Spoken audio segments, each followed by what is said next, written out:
রমজানের শুরুতেই সালারে ফলের দাম বৃদ্ধির অভিযোগ চিন্তায় সাধারণ মানুষ। রমজানের চাঁদ উঠতেই মুসলিম ধর্মাবলম্বী মানুষদের শুরু হয়েছে সিয়াম সাধনা। সারাদিন রোজা রেখে ইফতারের সময় কলা, আপেল, খেজুর সহ বিভিন্ন ফলের চাহিদা বেড়ে যায় স্বাভাবিকভাবেই। কিন্তু রমজানের শুরুতেই ফলের দামের ঊর্ধ্বগতি নিয়ে ক্ষোভ ছড়িয়েছে মুর্শিদাবাদের সালার এলাকায়। ফলের বাজার দর জানতে আমরা পৌঁছে গিয়েছিলাম সালার বাসস্ট্যান্ড সংলগ্ন ফল মার্কেটে। সেখানে একাধিক ক্রেতার অভিযোগ, রমজান শুরু হতেই ফলের দাম দ্বিগুণ হয়ে গিয়েছে। এক মহিলা ক্রেতার দাবি, কালি যে কলা 60 টাকায় কিনেছি, আজ তা 80 টাকা চাওয়া হচ্ছে। এভাবে দাম বাড়লে গরিব মানুষ রমজানে ইফতারের ফল কিনবে কিভাবে? স্থানীয় বাসিন্দাদের বক্তব্য, রমজান মাসের ফলের প্রয়োজনীয়তা সবচেয়ে বেশি, অথচ ঠিক সেই সময় দাম বেড়ে যাওয়ায় সমস্যায় পড়েছেন সাধারণ মানুষ, বিশেষ করে নিম্ন আয়ের পরিবারগুলি। অন্যদিকে কিছু দোকানদারের দাবি, তারা নিজেরা দাম বাড়াচ্ছেন না, তাদের কথায় পাইকারি বাজার থেকেই ফলের দাম বেড়ে আসছে। শাহজাহান শেখ নামে এক ফল বিক্রেতার দাবি, দাম আগের মতোই আছে, তবে কেউ যদি বেশি দামে কেনে সে হয়তো বেশি দামে বিক্রি করছে। কয়েকজন ব্যবসায়ী অবশ্যই স্বীকার করেছেন কিছু ফলের দাম বেড়েছে, তবে কতটা বেড়েছে তা নিয়ে মতভেদ রয়েছে।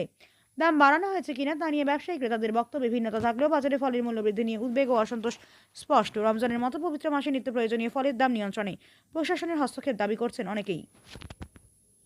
কালকে আপনার এই ভাইয়ের কাছে নিলাম 50 টাকা কলা ডজন, আজকেই বলছে 80 টাকা। তাহলে তো এখনো রোজা বাকি আছে, তাহলে খাবো কি করে বলেন? মানে একদিনে 30 টাকা বেড়ে গেল। একদিনে 30 টাকা, তাহলে অন্যান্য ফল তো বাকি আছে এখনো। হ্যাঁ, ফলের দাম বেড়েছে আপনার রোজা মাসে। কোন লাভ করছে আপনার যারা আড়তদার, তারা লাভ করছে।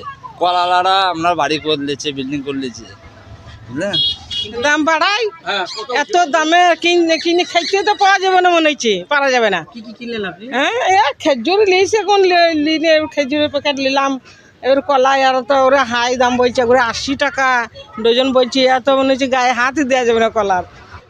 ফলের দাম বাড়া হ্যাঁ, অবশ্যই বাড়া ফলের দাম এত বাড়ছে কেন? বাড়ছে, মাছুনেরা বাড়াচ্ছে, সেই জন্য বাড়ছে। কি কি ফলের দাম বেড়েছে? এর কলা 50 টাকা কেজি কিনা। কলা কী দাম বেচবো বলেন? কলা 80 টাকা ডজন বেচতেছি। কলা গরিব মানুষরা তো খেতে পারবে না, বুঝতে পারলেন? খাজুর? খাজুরের দামও বাড়া। খাজুর আগে বেচতাম 100 টাকা কেজি, এখন 130 টাকা দাম খাজুর, লোকাল খাজুর। এই রমজান বলে কি দাম বাড়ছে? হ্যাঁ, রমজান বলে দাম বাড়ছে, 1 মাস আগে থেকেই খাজুরের দাম বাড়া। আপনার 50, কলা 70, 80, তাহলে রোজার বাজারটা মানুষ তো সবাই কিনে খাবে, তাই না? ভালো মন্দ দাম হিসাবে সবাইকেই নিতে হবে কম বেশি করে, এবং সবাই যেন খেতে পায়। এই রমজান মাসে, প্রথম রমজান মাসেই যদি শুরু হয় এত দাম, তাহলে মানুষের পুরো একটা মাস তো বাকি আছে না, তাহলে মানুষ কি করে খাবে? দাম এতটাই বেশি। যেখানে আপেলের কেজি ছিল 150 টাকা, সেখানে 200 টাকা কেজি, কোনো জায়গায় 220 বলছে, কেউ বলছে 180 টাকা।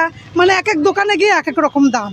এবার সব দোকান ঘুরে দেখতে হচ্ছে, তার মধ্যে বেছে নিতেও হচ্ছে, কারণ রোজার মাস খেতে হবে। দাম খুব বাড়ায় বছর, কি বলবেন? ভুল বলছেন আপনি, কাস্টমার কোথায় বলছে দাম বাড়াচ্ছে আপনি?